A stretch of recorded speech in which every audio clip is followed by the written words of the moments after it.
How are you going to be strong and find strength today when the world around you is dark? Ephesians 6 has a couple of answers for us. One is to find strength outside yourself, to find strength in God, not just in yourself.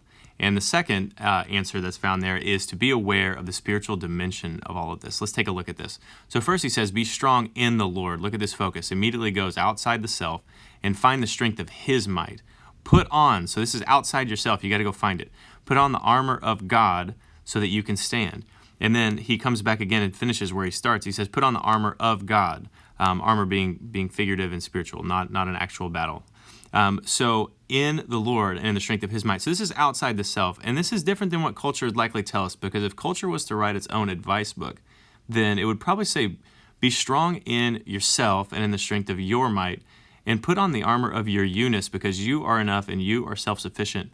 And that is the source of advice that's given today. It's as if we're being asked to go into the proverbial bathroom mirror of our soul and look at what we find there and tell ourselves that we like what we see. And this is supposed to encourage us so that we're ready to go. The only problem is this is quite fragile, and I don't think you make it past lunchtime. And another problem with this is I don't know that this is actually working.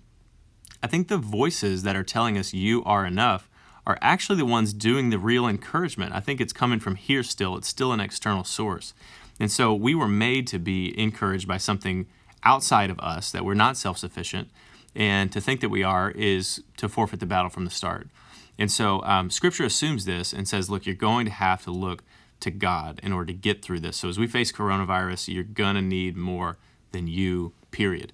And then second, he unloads a lot of spiritual language here. He starts to talk about the schemes of the devil. So he just introduces this being who is influencing this world that we can't see, but is influencing this world all the same. He's saying, again, we don't wrestle against flesh and blood. This is not a military thing. This is a spiritual thing. And he says we're rulers. So these people have an influence. They have authority, or these entities have influence and authority. They're cosmic powers, and they're spiritual forces of evil in heavenly places. So this little paragraph right here just begins to really unload a lot of a spiritual dimension over this present darkness. And he says, hey, what's going on with your experience here? You know why it's dark in the world? It's not just because it's dark. It's dark because there are entities around it influencing it to be dark, and they're shaping your experience. And this sounds crazy at first to the seen or to the modern world, because we're basically saying, hey, there's the seen world that you can see, and then there's this unseen world that you can't see, and it's actually influencing it.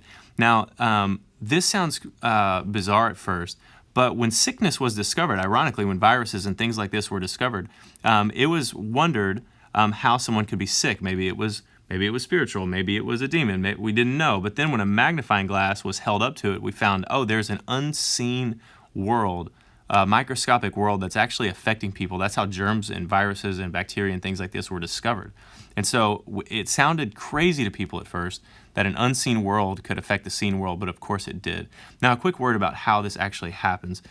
So some people, when we conceive of God and Satan, some people conceive of the world in the middle and on a tug-of-war rope, and God and Satan are pulling in equal and opposite directions. That's not a biblical view of how this works. Another errant view is that God and Satan are in this balance together. They're in this dance together, and together they just bring balance into the universe because evil needs good and good needs evil. That's also not a biblical view. The biblical view is that God created a world, and that world in the past was perfection. And the world in the future is headed for perfection again, because all of this is under the control of God. It's under the sovereignty of God.